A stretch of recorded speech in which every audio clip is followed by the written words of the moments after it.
Hello. Can everyone hear me okay? First, let me say, wow. Right? Welcome.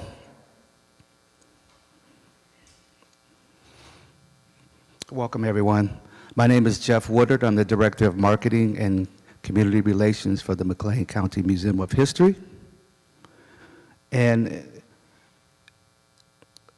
I bring you greetings on behalf of the Museum of History, Executive Director Julie Emig, our staff, and our board.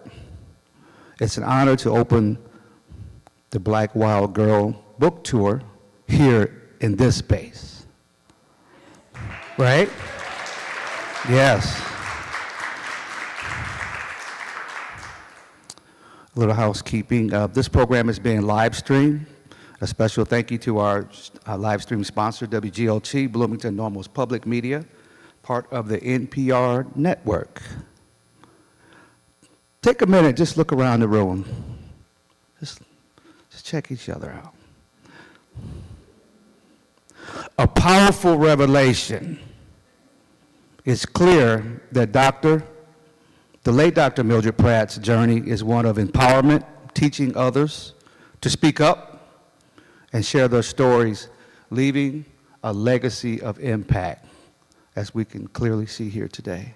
So I want to thank you for that. This is what she and Carol Bell Washington and so many others did, establishing the Bloomington Normal Black History Project in partnership with the McLean County Museum of History. Core to the museum's mission to preserve, educate, and collaborate. That work continues today.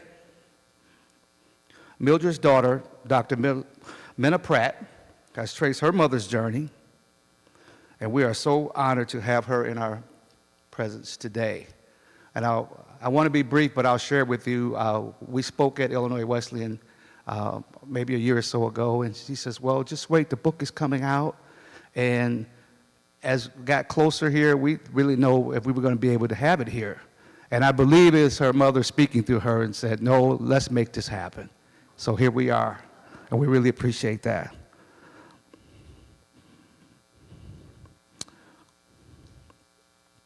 So, a special thank you to Doris Houston, Byron Craig, and Dakisha Pena, Illinois State, Illinois Wesleyan, and others who made this program possible.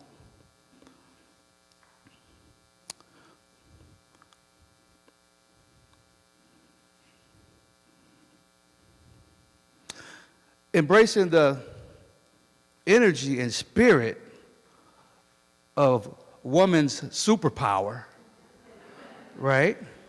We have another woman here today who's going to join us, actor and director Elaine Hill, who is also the secretary of the Bloomington Normal Black History Project, and I'm going to ask that she come and introduce our speaker. Thank you.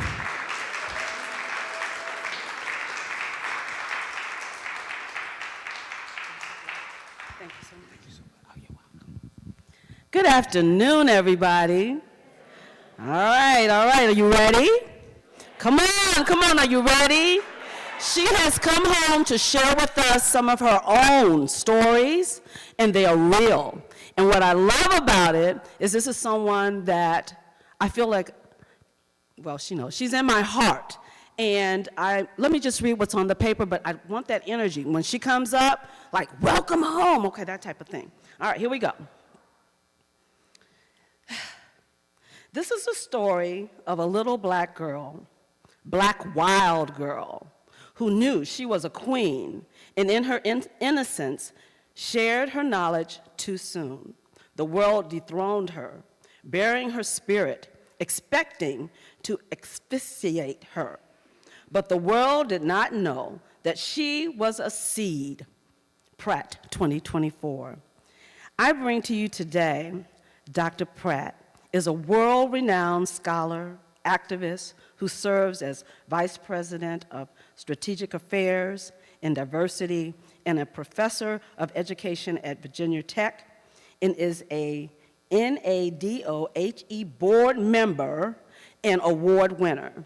Her story began in Bloomington Normal as the daughter of two ISU professors in the 1970s. Her mother was a faculty member in social work, and her father was a faculty member in nuclear physics and the first and only Black scholar in his department. However, he was not granted tenure despite his innovative international scholarship in an important STEM field.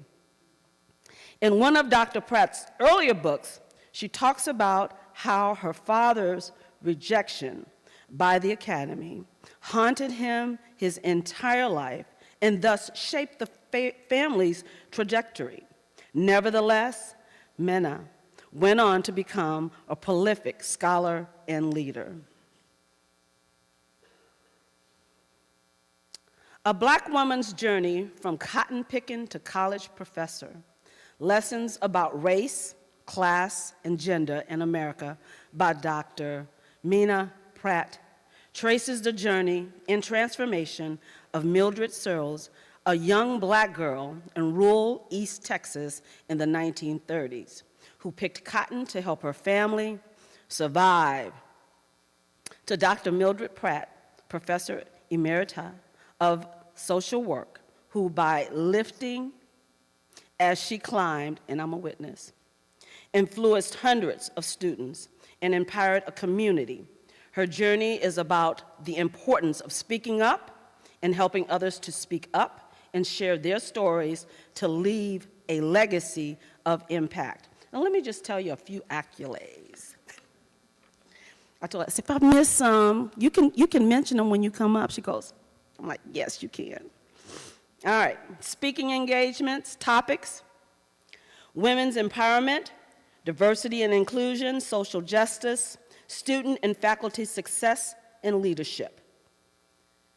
Books authored, critical race, feminism and education, a social justice model, journeys of social justice, women of color, presidents in the academia, a Black woman's journey from cotton picking to college, professor, lessons about race, gender, and class in America.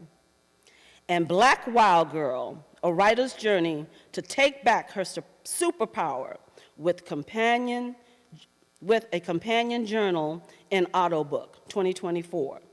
Bio, Vice President of Strategic Affairs and Diversity, Virginia Tech, Professor of Education, Virginia Tech, founder of the Faculty Women of Color in the Academia National Conference, BA, MA in English Literature Studies, University of Iowa, MA, PhD in Sociology, Vanderbilt University, JD, Vanderbilt University. Awards, 2023-2024, American Council of Education Fellowship, 2023 Chair-elect, Council on Diversity, Equity, and Inclusion for the 250-member American Public Land Grant University Organization, 2023 Winds of Change Award from the Forum of Workplace Inclusion, 2023 Top 50 Women Leadership of Virginia, 2021 National Association of Diversity Officer in Higher Education and Inclusion, Excellence, Individual Leadership, and Award. I introduce to you and present to others our very, very own, my love, Menah Pratt Clark.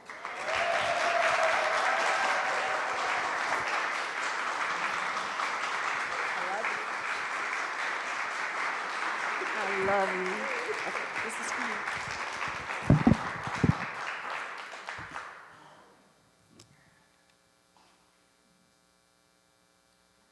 Okay, let me get myself together up here. Turn this on. Can you hear me okay? Yes, okay.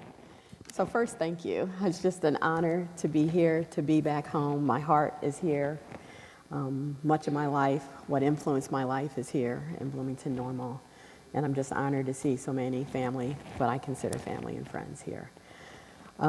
Today, I want it to be informal, so please be thinking of conversation that we can have. I'm going to talk about my mother as obviously one of the co-founders of the Black History Project as a professor, but I'm also going to talk about her as a mother and as a wife, because I think sometimes we compartmentalize people, and there are a lot of stories, and she was about collecting stories. There are a lot of stories that we don't know about people, and we think, oh, they were just this. But she was so much more than that, so I want to try to add some depth to her life. So I'm standing here actually in one of her outfits. So she loved African clothes. And so just trying to honor her today. I want to, and I'll be reading from the book I wrote about her life. Her life, the book From Cotton Picking to College Professor, is an autobiography and a biography. So she had spent probably the last 10 or 15 years of her own life writing down memories. So whenever she had a memory she thought was important, she just wrote it down on a little piece of notepad. So if she was in a hotel room somewhere, there would be the hotel name, Sheridan Hotel, in her little note. There would be some long yellow legal pads. So there was a lot of data, a lot of material when she passed. And so when she passed in 2012, that December, she had basically said to me, Menah, I'm not able to write my own story, so you need to finish it. So boxes of her notes formed the basis of the book. And then I tried to add biographical information. So there are some of you here who shared information about and memories from your experience with my mother that are also included. One of the decisions Mama made was that she wanted to leave a message behind about her life. And so when she was 80, she took music lessons, voice lessons at Illinois Wesleyan, and she decided she also wanted to record poetry. So she did these 2 DVDs. She took probably 6 months of lessons, voice lessons, and selected poems that were important to her from her childhood. And then she recorded DVDs of those poems and the spirituals, largely spirituals, with instructions to play them at her funeral.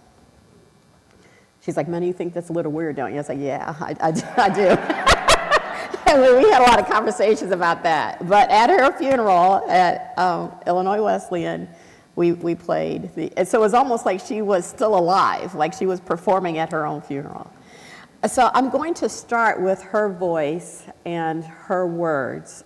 She's reciting 2 poems by Langston Hughes. One is Mother to Son, and the other is Life for Me Ain't Been No Crystal Stair. So whoever's in charge of the video, if you could play those, please.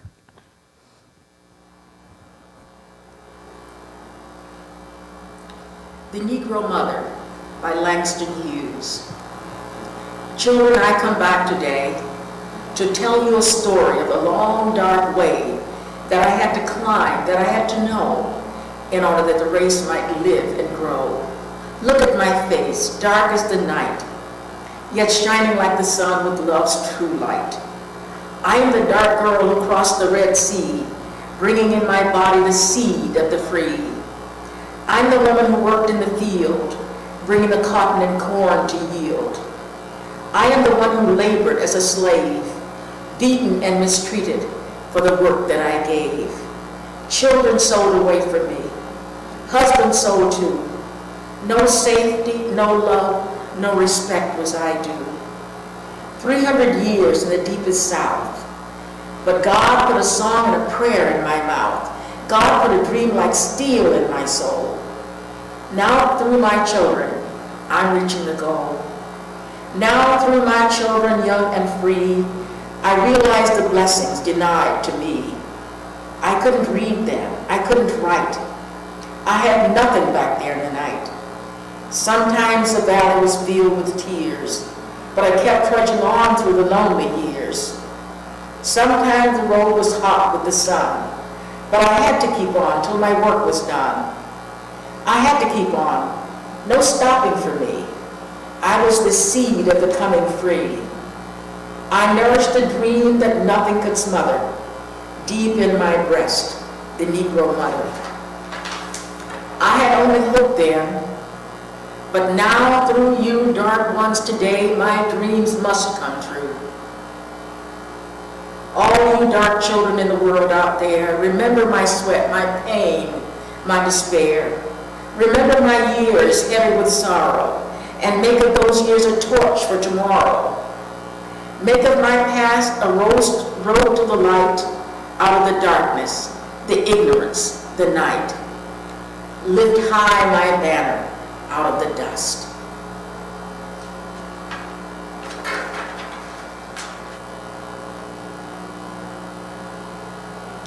Mother to Son by Langston Hughes. Well, son, I'll tell you, life for me ain't been no crystal stair. It's had tacks in it and splinters and boards torn up and places with no carpet on the floor, bare. But all the time I've been climbing on and reaching landings and turning corners and sometimes going in the dark where there ain't been no light. So boy, don't you turn back. Don't you sit down on the steps because you finds it kind of hard. Don't you fall now. For I'm still going, honey. I'm still climbing. And life for me ain't been no crystal stair. All right, thank you. You can stop the video there. Thank you. So what many of you may or may not know is at the time she recorded these, she had been diagnosed with Alzheimer's. And so it was a major effort for her to just summon all of her capacity to recite the poetry, to read the poetry, and to sing the spirituals.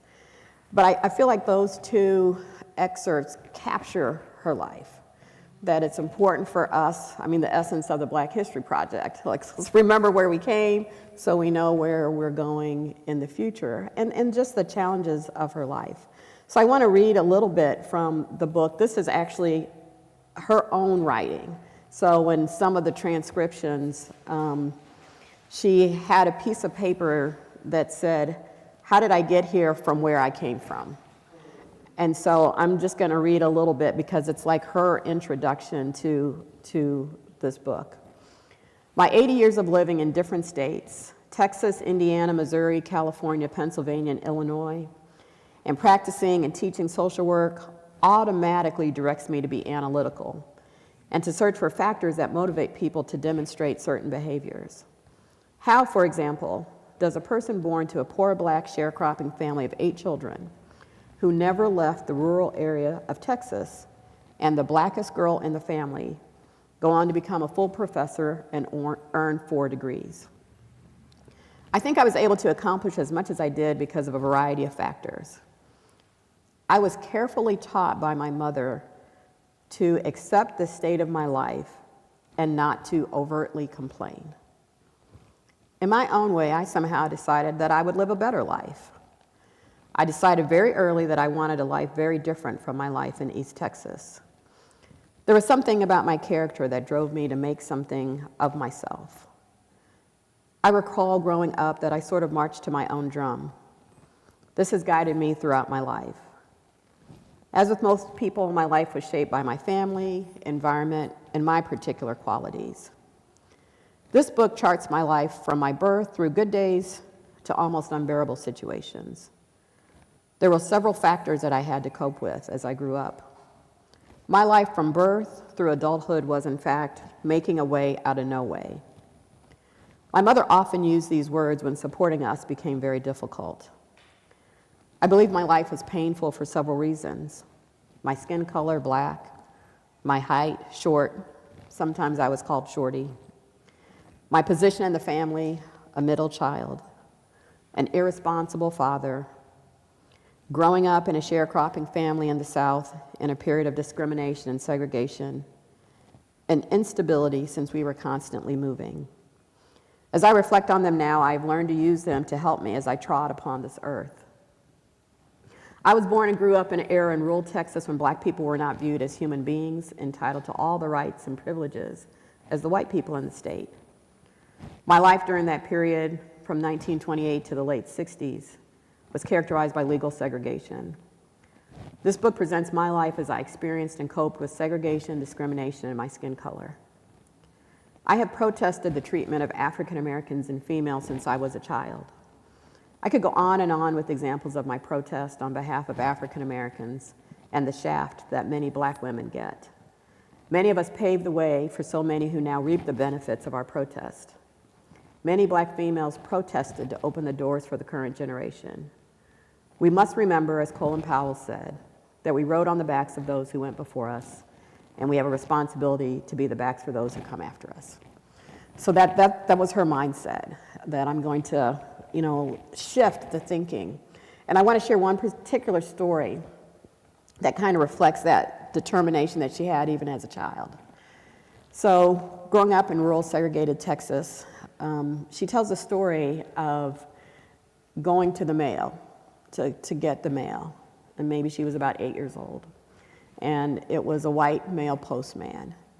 And the postman said to her, "Hey, boy." And she said he knew she was not a boy because she was a little girl with braids and a dress. And so she said to the postman, "I am not a boy, I'm a girl." And she ran home and told her mother, who told her to never do that again. Because speaking to a white man like that in the South could mean death. But Mama's determination was like, I will always speak up for myself. And even to this day, I tell this story because in our society, we have this colloquial phrase, "How you guys doing today? How you guys doing?" You're laughing because you know. Every single time someone said that to my mother, she would say, "I am not a guy." Every time, from the grocery store to restaurants to just walking down the street, every time, her entire life. And she always said it with such a rage, like, "How dare you?" And I'm still amazed in our society today how often that phrase is still used. And I was talking to my daughter the other day, and she's the only African American in a sports management company, and one of two women. And one of the employees in the office entitles everything "gents." "Hey, gents, how you doing today?" She's like, "I am not a gent." I said, like, that sounds like Mama. All right, so that's a little bit, about Mama's mindset and her thoughts. I think as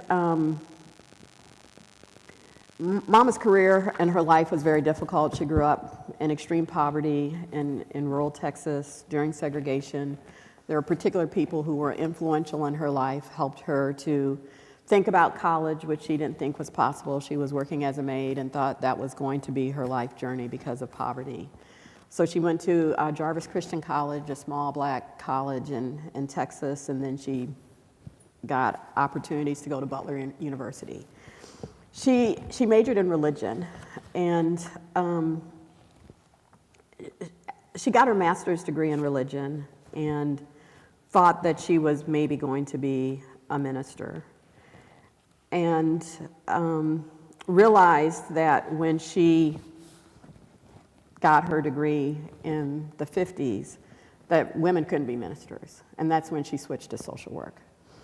But she, when she finished her master's degree in religion, she wrote a letter as part of a job she was applying for. And even though I would say Mama was not religious or Christian, and sort of throughout her life because of her experience studying religion, it kind of took away interestingly enough, but she was very spiritual. But I want to share this lesson, this letter excerpt, because I think it reflects the depth of her spirituality and compassion for humanity. It says, I am aware that the job of helping people to realize to the fullest acumen the capacities which God has given them is one which perhaps as few others draws upon one's spiritual reserve and upon his whole self. Although I am young in the social work profession, I think that I can say without the least equivocation that this is one which perhaps of all professions of its type has its origin in the Judeo-Christian religion, which stresses social justice, charity, love of one's fellow man, not seeking one's own, not being easily provoked, being kind and long-suffering. All of these qualities might be summed up in the term acceptance. Acceptance of people where they are and helping them to move on where they, God, and others want that they should go. The business of accepting people requires a spirit and a quality of a person whose soul is steeped in the wellsprings of faith and belief in a God who is love. These are some of the ideas which I know accepting this noble calling requires of me, and I pray God to make me equal of it. Mildred Pratt, 1955. So that was her shift from religion and to social work, but seeing the connections between those two disciplines. So she got her master's in social work at Indiana University. She went out to California for a period of time, and then Michigan.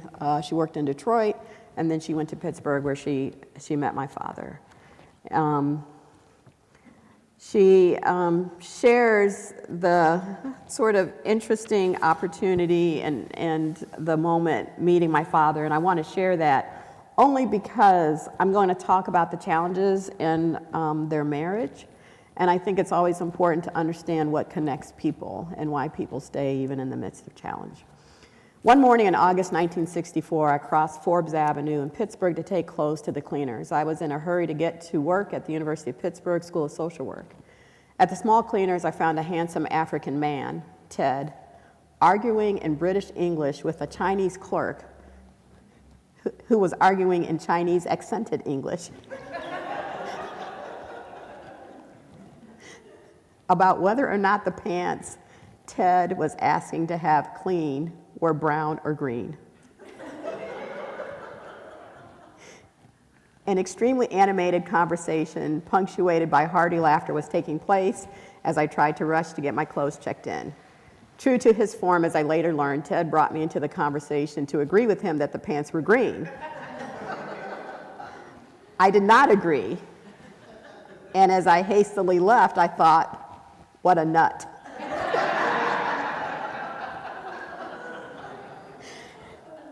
I was later to learn that if he was a nut, he was an extremely intelligent one, as he was enrolled at the Carnegie Institute of Technology studying for a PhD in nuclear physics.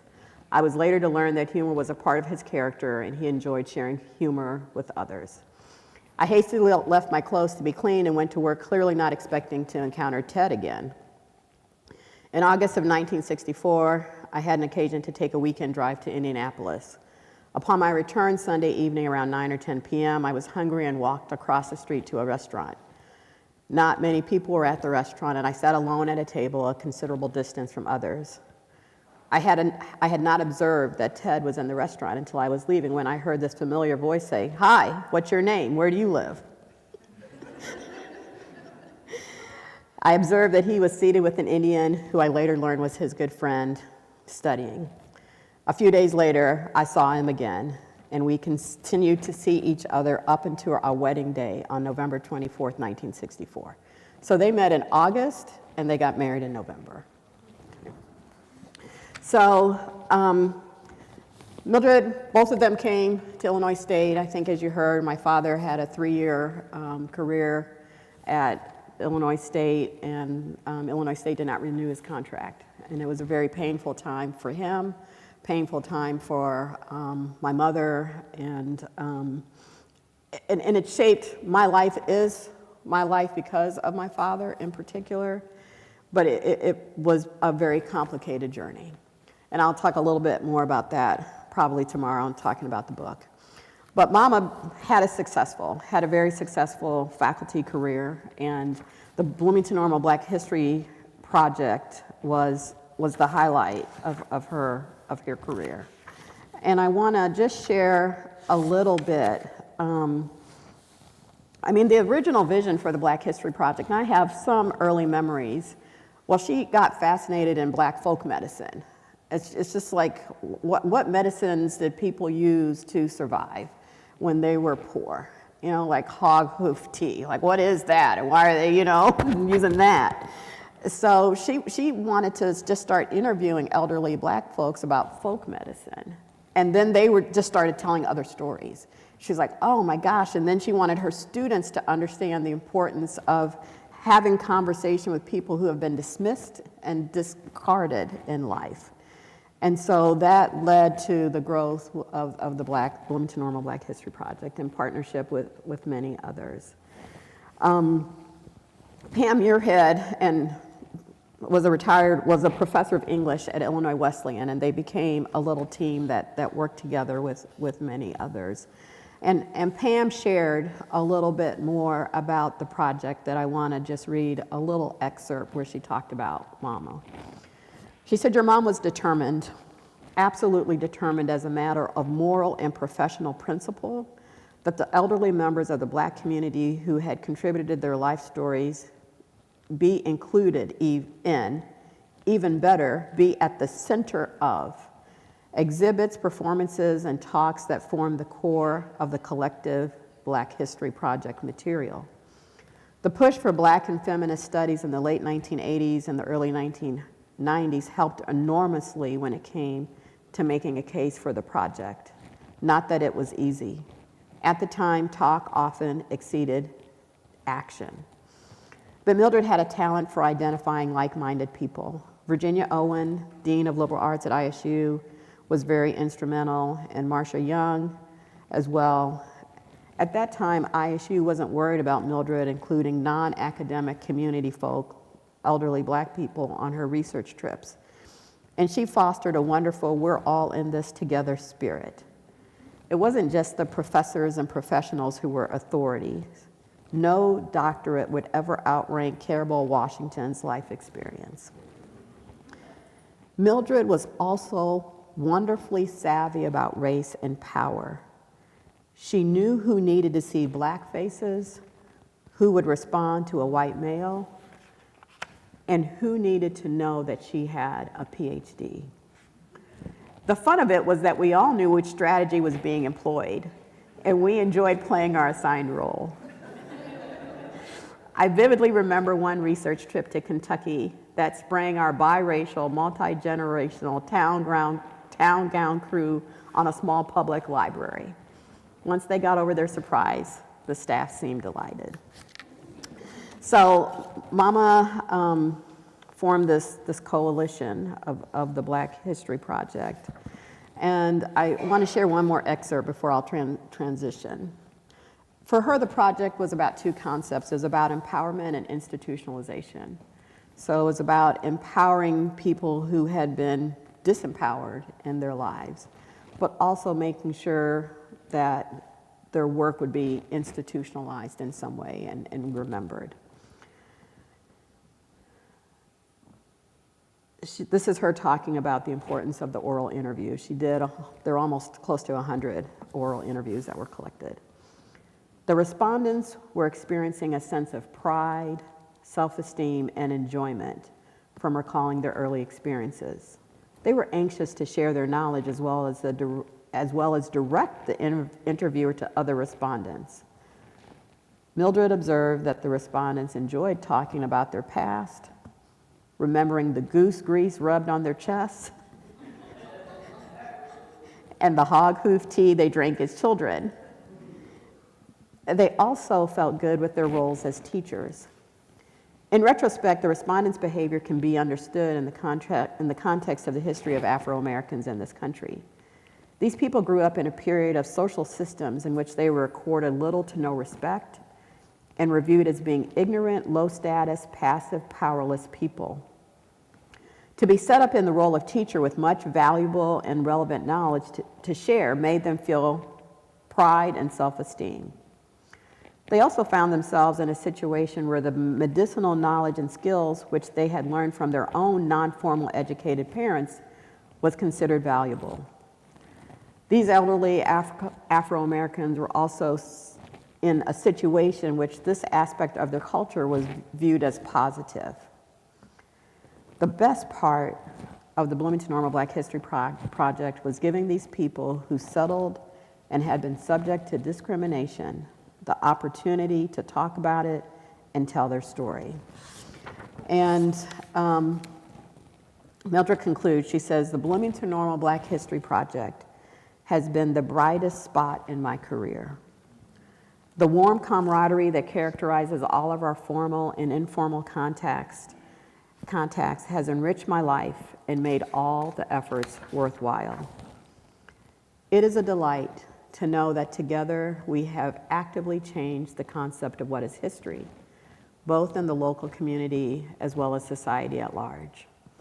The human emotion and achievements generated by the project will continue regardless of who replaces me, because the momentum among the membership will sustain it. So the Bloomington Normal History Project. So when I was writing the book, I had the pleasure, and Jeff reminds me of coming here and just going through the archive and trying to capture stories. And I remember, some of the programs that I would come to with my mother, especially around the calendar when she created the Black History, the Bloomington Normal Black History calendar. So the project was very important to her. And she talks about the challenge of being often the only Black professor at ISU in the social work department, but the project gave her a whole Black community to be a part of. And so that was really wonderful. I want to shift a little bit and talk about Mama as a mama, as my mother.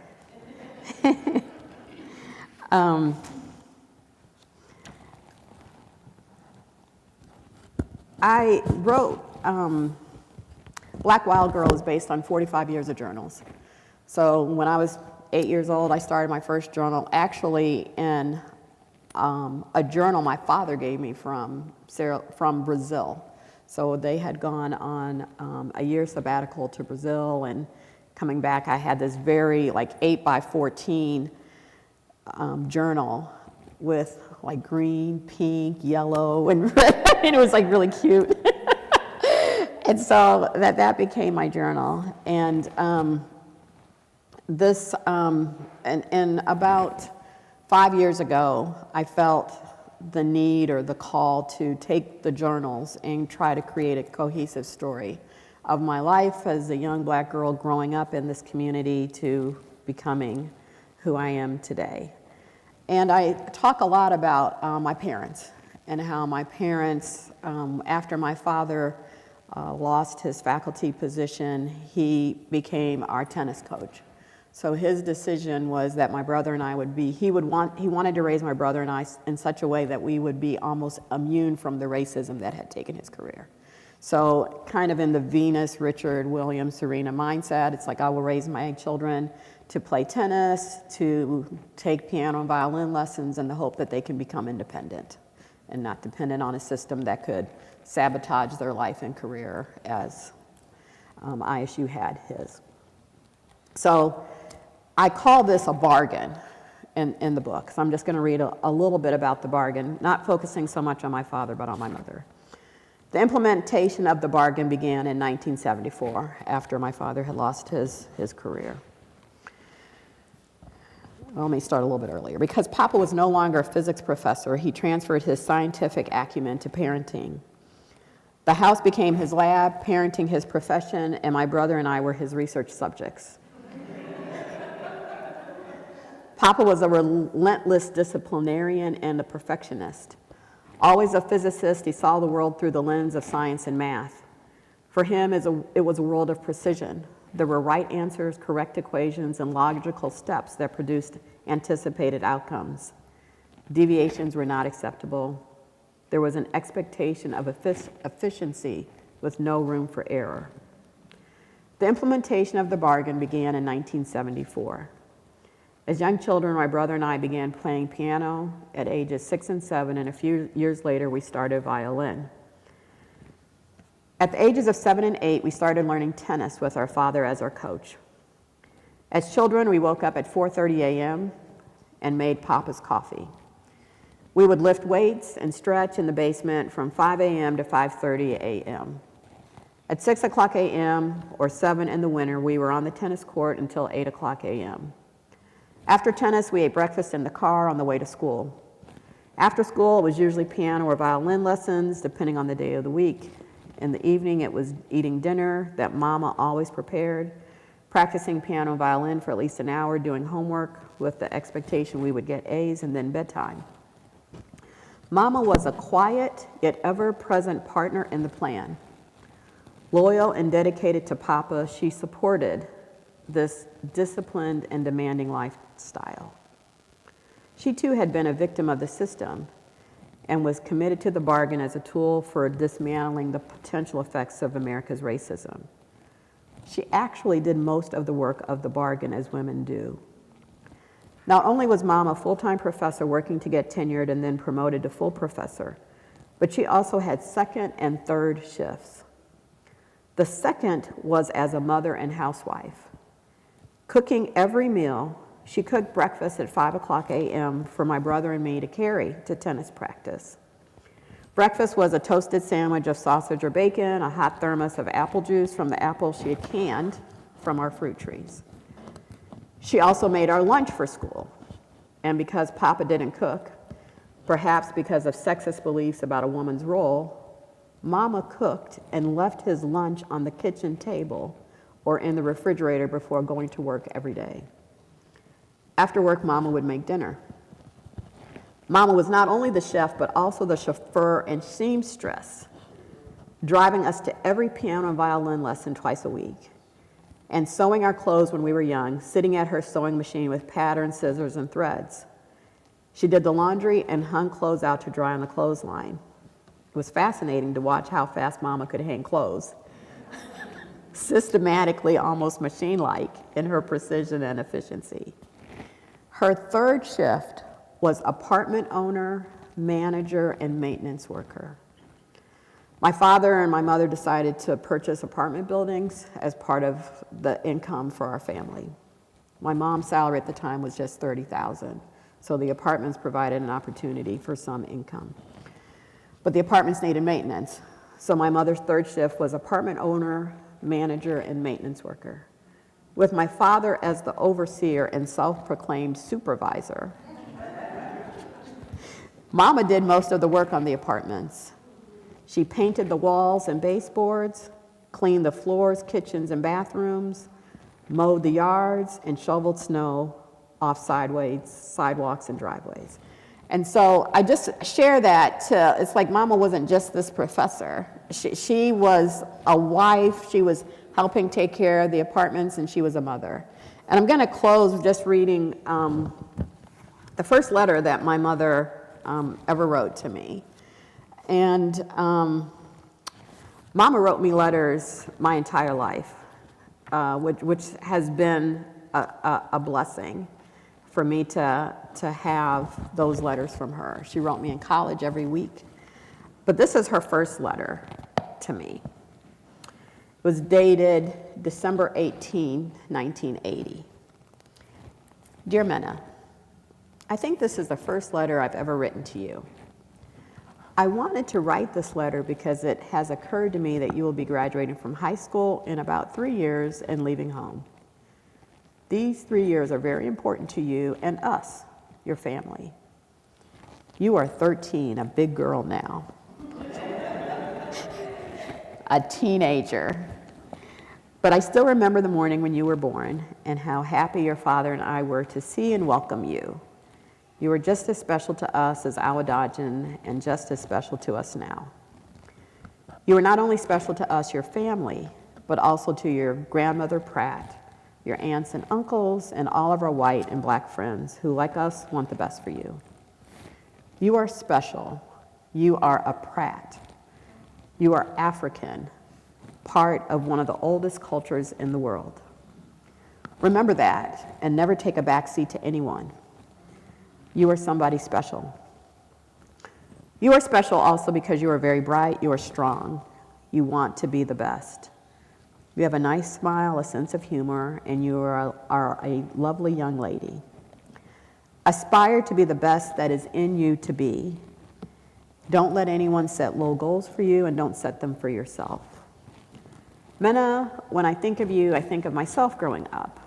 I was strong and determined to achieve, even though there was no women's lib then. I know things are not easy for you. You may sometimes think of us too demanding. I'm sure that I sometimes had such thoughts when I grew up. But deep down inside, I'm glad they helped and disciplined me, because I know I could not have managed to get to where I am now. I know a lot of girls with whom I grew up did not even go to college, let alone get a PhD. You are somebody. We love you very much. We want you to be happy. We want you to be the best so that you can like and be proud of yourself, your mother. So I will close with that letter from her, and welcome any questions and comments that you might have. Thank you.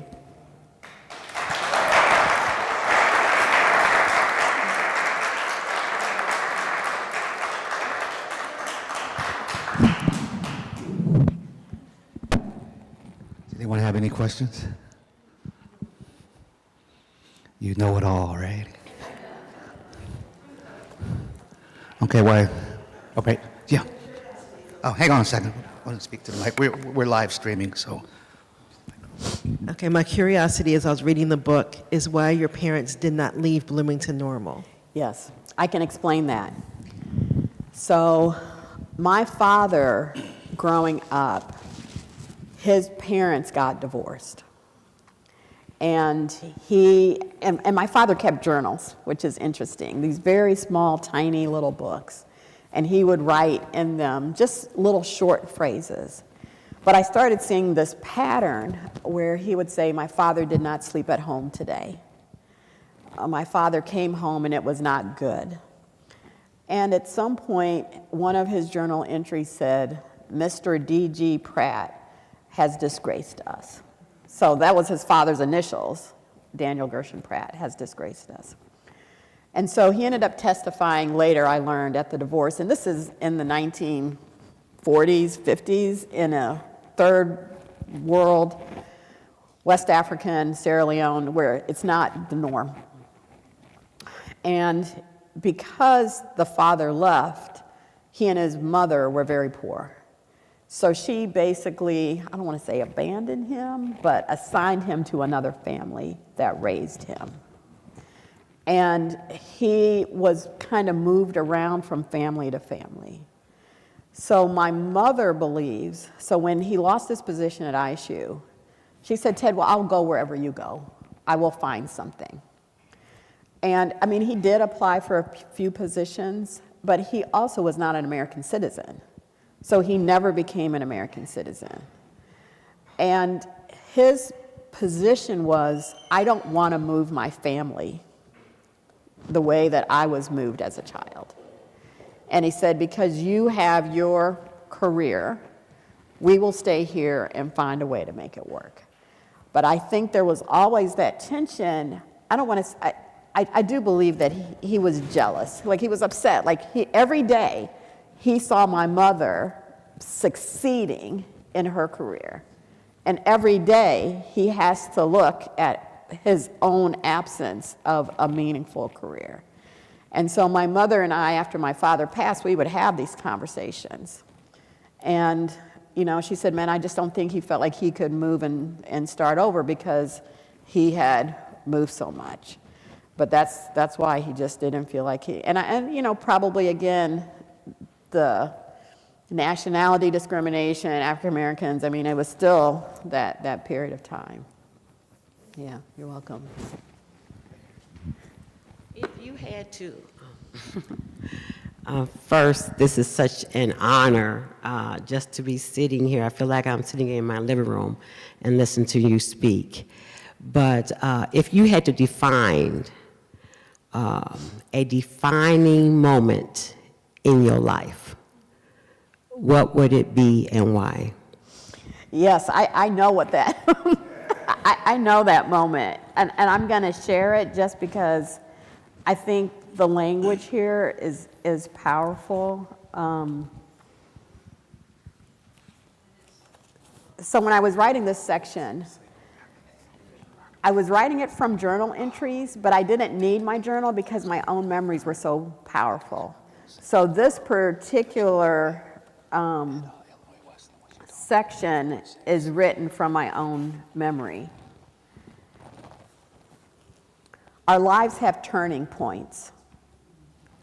And February 3rd, 1985 was a transformational day in my life. February 3rd, 1985. It was the day I buried my tennis career. I so vividly remember even as an adult this moment. It was 6:00 p.m. I was waiting for the dishwasher to finish so I could unload the dishes, which was one of my many household chores. I decided to go downstairs to fix my tennis shoes. I rarely got new shoes, and those were for matches, so I had to constantly fix and repair holes in my shoes with glue. That day, for some reason, Mama came downstairs to watch the TV show 60 Minutes. She rarely watched TV, and especially not downstairs, so I think she wanted to be near me. After I finished my shoes, I remember Mama suggested I stay and watch 60 Minutes with her. We sat on the small green couch together in the dark basement. It was a rare moment for us to be together. After a few minutes, I noticed Papa standing at the top of the stairs, and I remember feeling my heart skip a beat. Suddenly, he called my name, Menah! It always felt like he shouted my name. I got up from the couch, as I always did, and said, "Yes, Papa," and started running up the stairs. I only reached halfway before he angrily shouted, "What are you doing?" "Watching 60 Minutes with Mama," I said. "You have other things to do besides watch TV." I heard and felt my mom getting up from the couch, and out of the corner of my eye, I saw her moving towards the staircase. Standing at the bottom of the stairs, she said to my father, "What exactly does she need to do? Why can't she watch TV?" Her questioning enraged him and shocked me. He said she needs to get ready for tennis tomorrow. And to my absolute surprise, Mama calmly said, she may not want to play tennis, and there are other things to do besides play tennis. Ask her. I was standing in the middle of the green.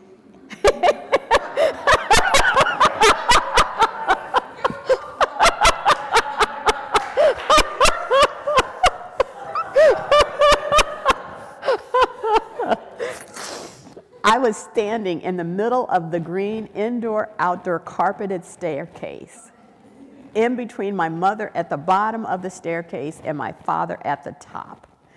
I didn't know which way to look or who to look. I didn't know which way to look or who to look at. It was almost an out-of-body experience. I was paralyzed, standing on the staircase, sandwiched between my parents, but felt that something important and life-changing was about to happen. Papa, in a harsh voice that almost assumed the answer, asked me if I wanted to keep playing tennis. I paused a long time. I knew the answer, but I was afraid to say it. In the long silence, I was trying to gather the courage to speak truth to power. During my silence, my mother moved up a few steps on the staircase, closer to me, and quietly said, "Tell the truth, what do you want?" I remember rarely hearing my mother's voice as a child. My father's was so dominant, but I heard her voice that day, and from the middle of the staircase, in between my parents, I said, "I want to go to college."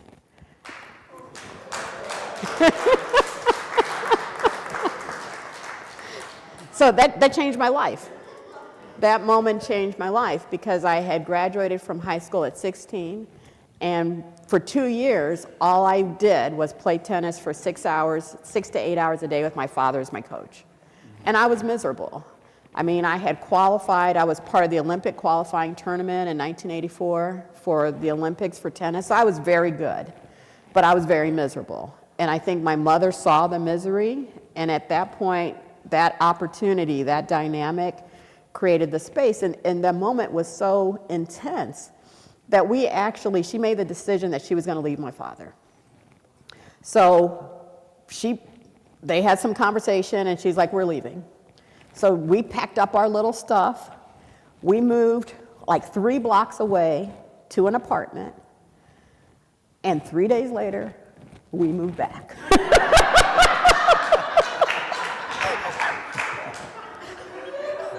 With the same movers. I remember feeling so horrified. I went, but the agreement was that I was going to be able to go to college, that my mother was going to be able to control her finances, because she was the one that was working, and the apartments didn't make any money. They barely sustained themselves. But she gave her paycheck to my father, who did all the bills, so she had no financial control over her money. So in that negotiation, she got control over half of her paycheck, and that's what she used for the first year to support my college. So that was why. That was it. It changed my life. You're welcome. Yes. Dr. Pratt, you mentioned that your parents dealt with isolation and, feelings of loneliness, maybe even depression, by being the only one. How do you feel knowing that today not a lot has changed in post-secondary education, where you still have, if you go to school, you may be the only, black face, or, you have no other African-American cohorts or teachers or administrators. Nobody looks like you. So it seems like there's a lack of, inclusion and so forth. How do you feel that that's still an issue today? I mean, my graduating class had 388. I was the only black student. I mean, I was also in Normal, Illinois, which is not a very diverse community. My children went to University of Illinois, the school attached, university school. And maybe there was one other black student in their class.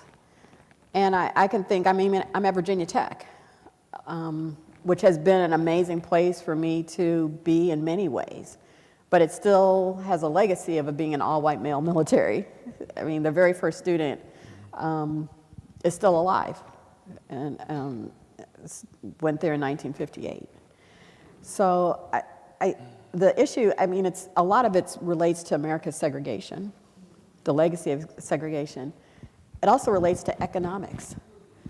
And so when families who have wealth can choose which neighborhoods to live in, to access better education, and largely that wealth is related to race, not exclusively, but significantly, there are less opportunities for integration. And when you establish churches and communities and schools and lifestyles and organizations centered around where you live and who you interact with, and we are not, for the most part across America, in integrated communities, we're still going to have folks who are the first or the only. And I don't see that changing.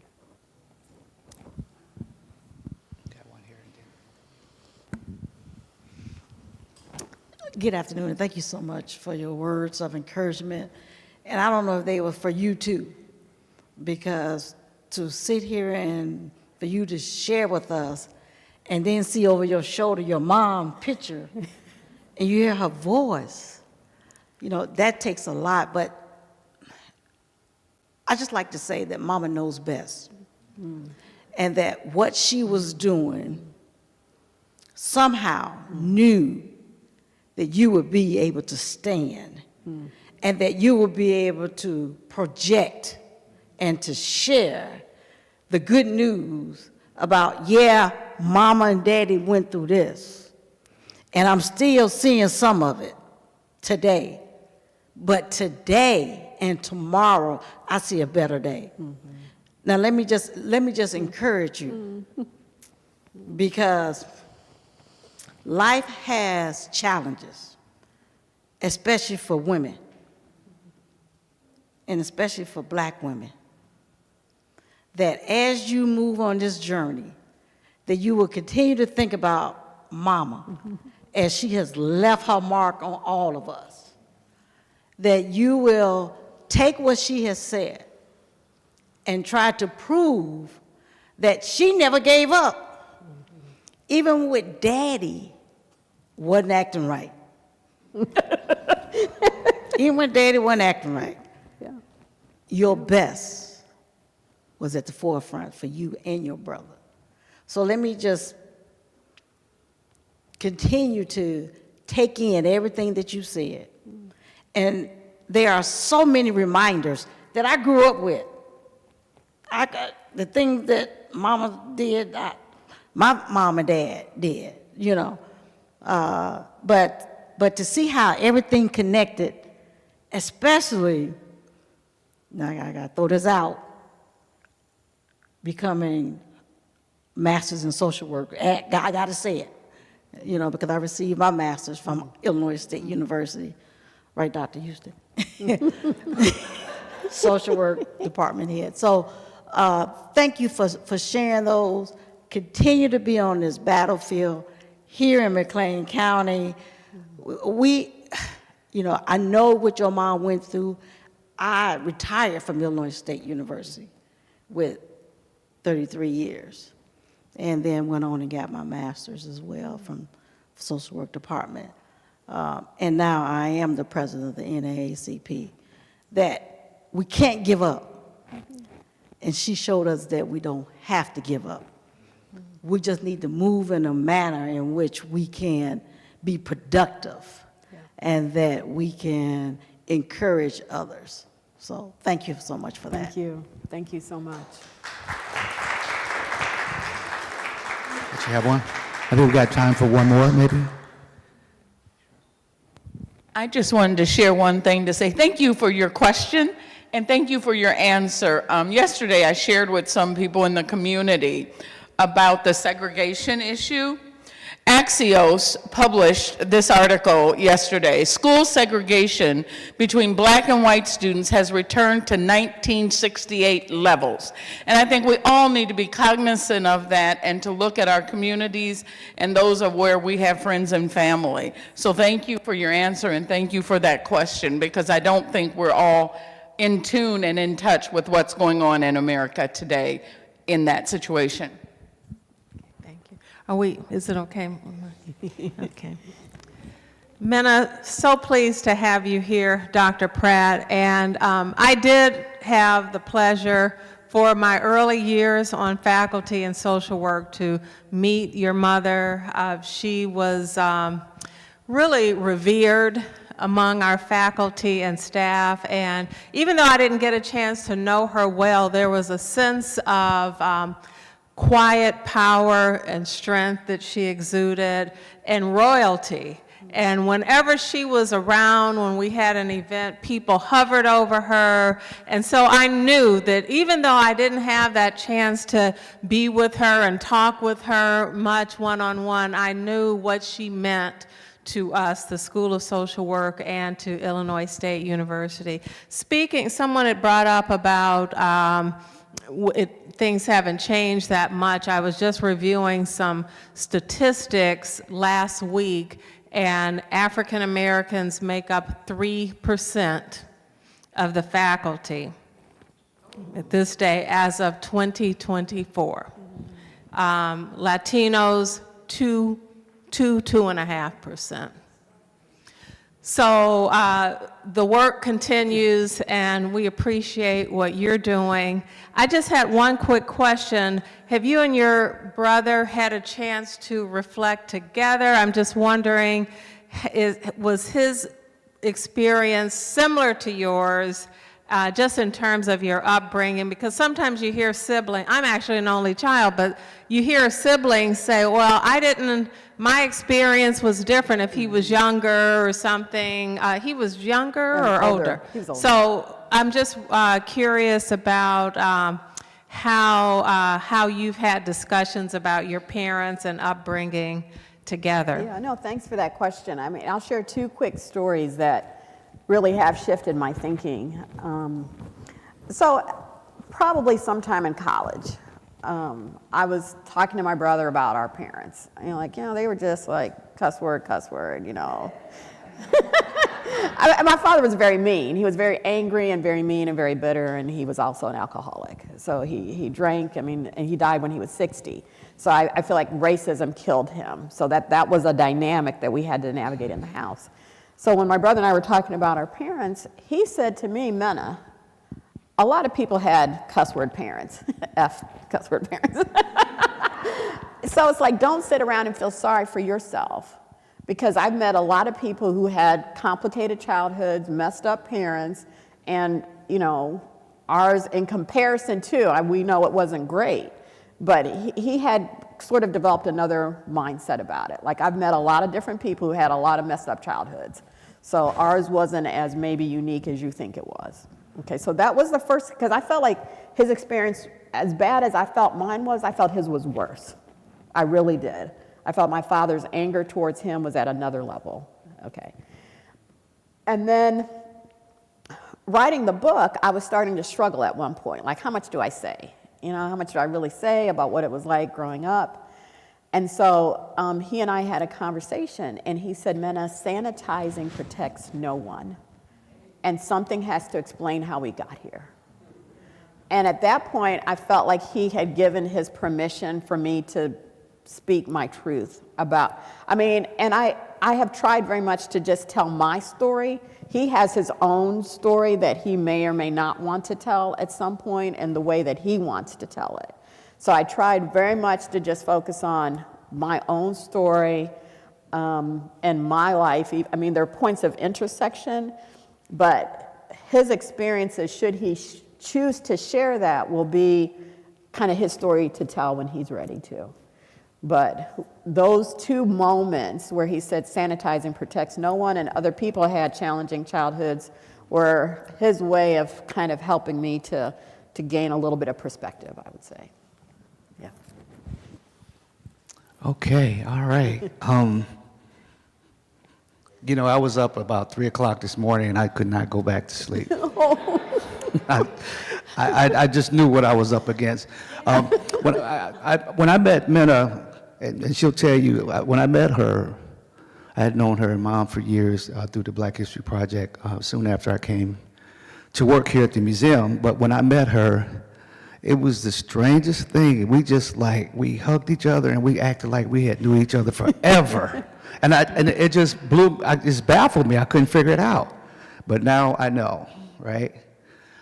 There's a saying that we don't ask anyone to be perfect, we just ask people to be honest.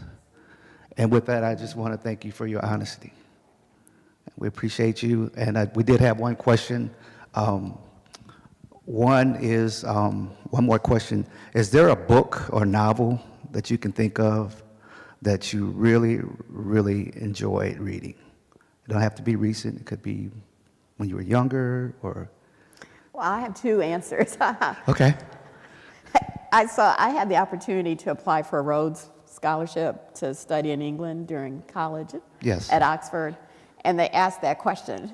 And I felt like I should have said something profound, like The Old Man and the Sea, I mean, I was an English major. I really felt like I should have said something profound, but instead I said Heidi. So Heidi is a little book, a little children's book, about a little Swiss girl who lives in the mountains with her, you know. I feel like that's why I didn't get it. So I have loved, I have loved that book. The two other things, Alice Walker recently wrote, there's a whole book of her journals that she recently released that I found to be very powerful, very insightful, very inspiring. There's another very difficult book to read that I found to be really inspirational for me writing Black Wild Girl, and it's by Bell Hooks, and it's called Bone Black.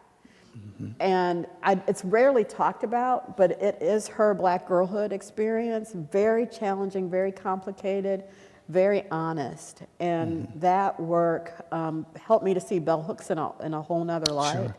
But it's those two. So Alice Walker, it came out maybe 2 years ago, her book of journals about her life, and Bone Black by Bell Hooks.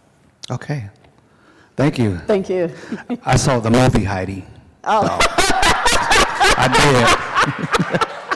So, with that, you're going to be speaking tomorrow Yes. at 4 o'clock in the Old Main Room, is it? Yes, At, Young Main. It's a Young Main room? Young Main It's room. Young Main. At the Memorial Center at 4 o'clock. And you'll have an opportunity, I know George asked about this, you'll have an opportunity to purchase books there. So this is the Black Wild Girl book tour, and you could just say, we did this, right? Give yourself a round. Right.